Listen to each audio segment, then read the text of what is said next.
मित्रों नमस्कार। जय महादेवी पंचांगुली। ईश्वर आप सभी को सुंदर भाग्य एवं सुंदर रेखाएं दे। आज हस्तरेखा शास्त्र के अंतर्गत मैं एक महत्वपूर्ण चीज़ के बारे में, महत्वपूर्ण रेखा के बारे में प्रकाश डालना चाहता हूँ। यह गुरु की उंगली, यह शनि की उंगली, यह सूर्य की उंगली, यह बुध ग्रह की उंगली, अंगूठा शुक्र ग्रह का कारक तत्व।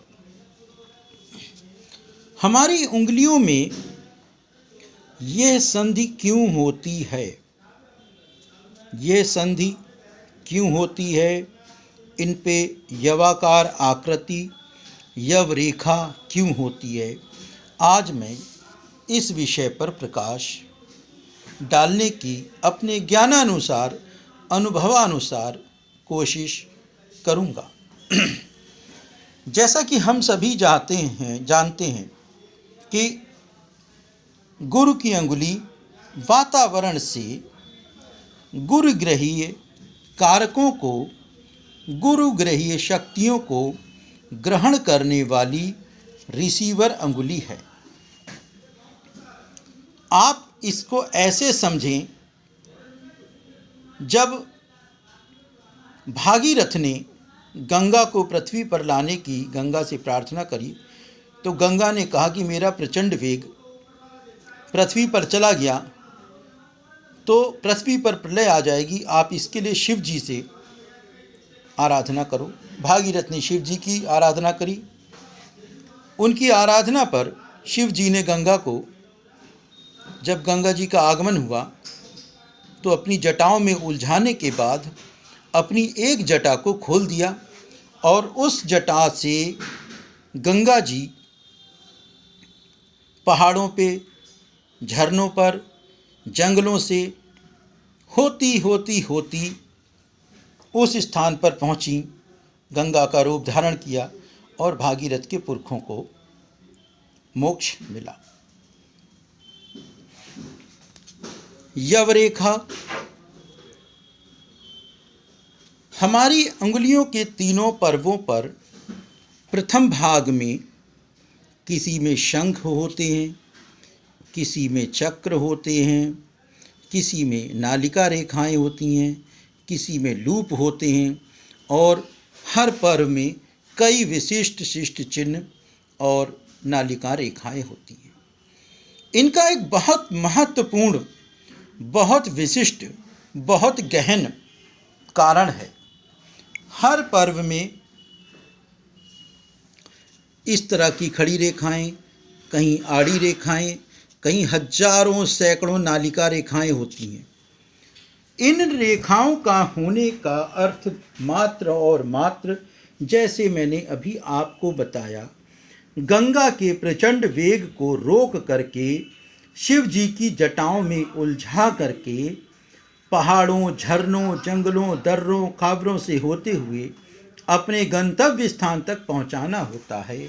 उसी प्रकार यह अंगुलियां वातावरण से ग्रह तत्वों को खींचती हैं और हजारों, यहाँ पर प्रथम पर्व पर जहाँ पर मैंने बताया, शंख होंगे, चक्र होगा, लूप होगा, इसके अलावा कुछ आड़ी रेखाएं होंगी, कुछ खड़ी रेखाएं होंगी और सैकड़ों नालिका रेखाएं होंगी। उसके पश्चात यह संधि रेखा होगी।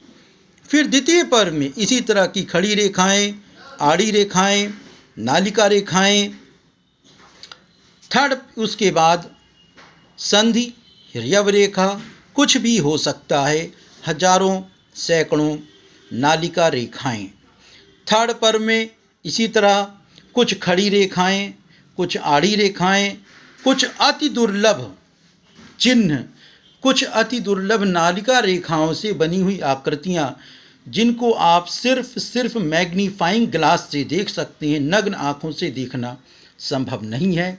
उसके बाद वातावरण से उतरकर ये शक्तियाँ, ये ग्रहीय शक्तियाँ ग्रह क्षेत्र में आकर के अपना फल जातक को देती हैं।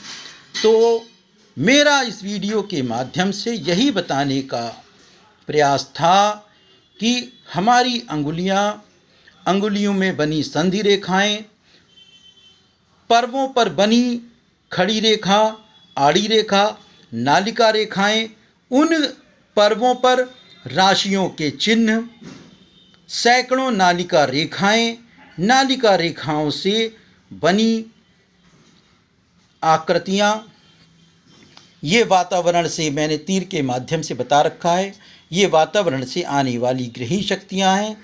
प्रथम पर्व में प्रवेशित होती हैं, प्रथम पर्व में स्थित चिन्ह आदि इनको रोकते हैं। इसके बाद यह रेखा, संधि रेखा उनको रोकती है।